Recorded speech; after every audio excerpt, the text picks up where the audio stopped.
Hello, Vitarain here, and today I'm going to be bringing you a video on mob pathing.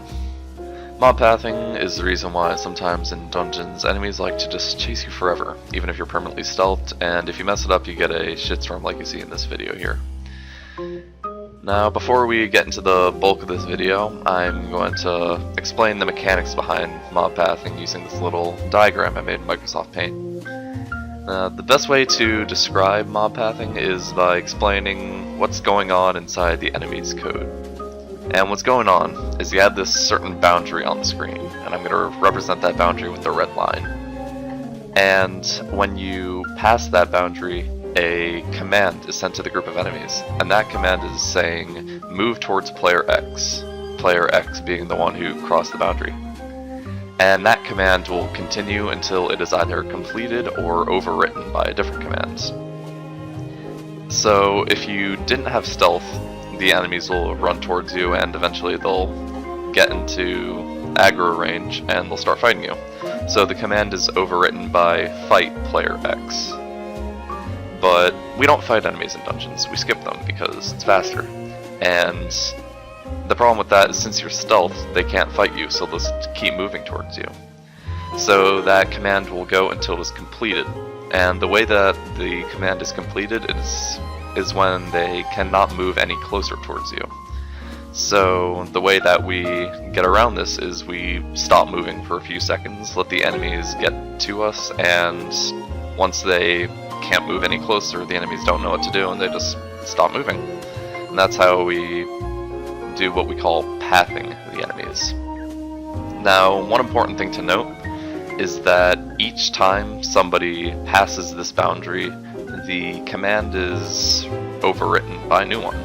So if player X crosses the boundary, and then like a second later player Y crosses the boundary, the move towards player X command is overwritten by move towards player Y. Now, the person that you see circled in the video, Tormented Sylvari, is the last person to be crossing this boundary, so the last command is going to be move towards Tormented Sylvari. So as you can see, the enemies run up towards Tormented Sylvari. Once they can't get any closer, they stop, they don't know what to do, they're just stuck there, and we continue moving on through the dungeon.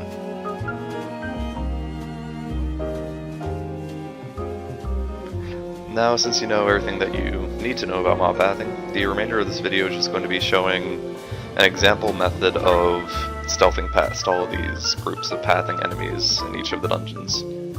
Because the enemies are pathing towards you and you're going to be most of the time getting your stealth by blasting smoke fields, it's very easy to accidentally hit one of the enemies and get revealed and in turn kill your entire group.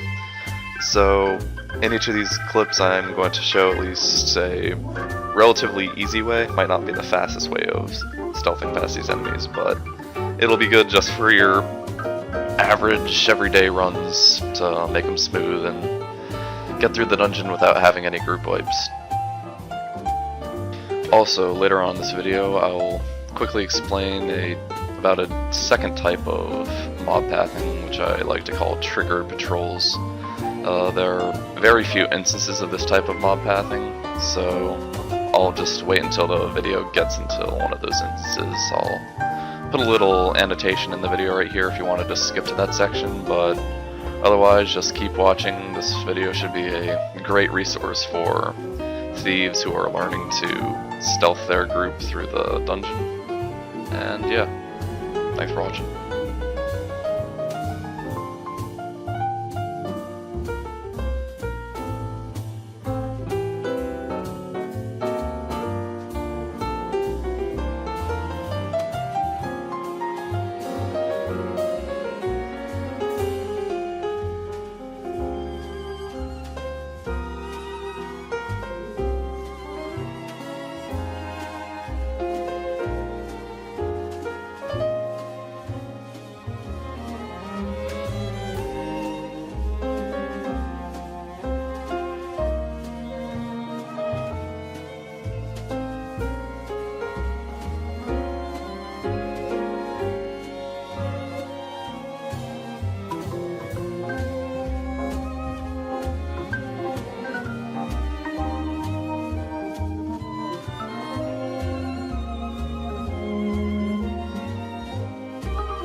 Now right here you are going to see the first instance of that triggered patrol that I was talking about earlier. And triggered patrols are very similar to mob pathing, except the one difference is once you cross that boundary, instead of the command telling the enemies to move towards player X, the command simply says move towards location X. So in short, all it means is you only have to stealth past the enemies, just you have to be cautious of them running up towards you and maybe getting hit by your cluster bombs and your blasting stealth and getting you revealed.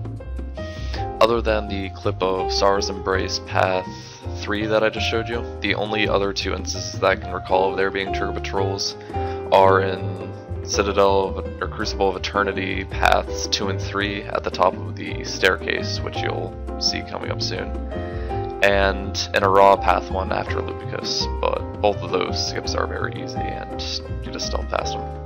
Not much more to it.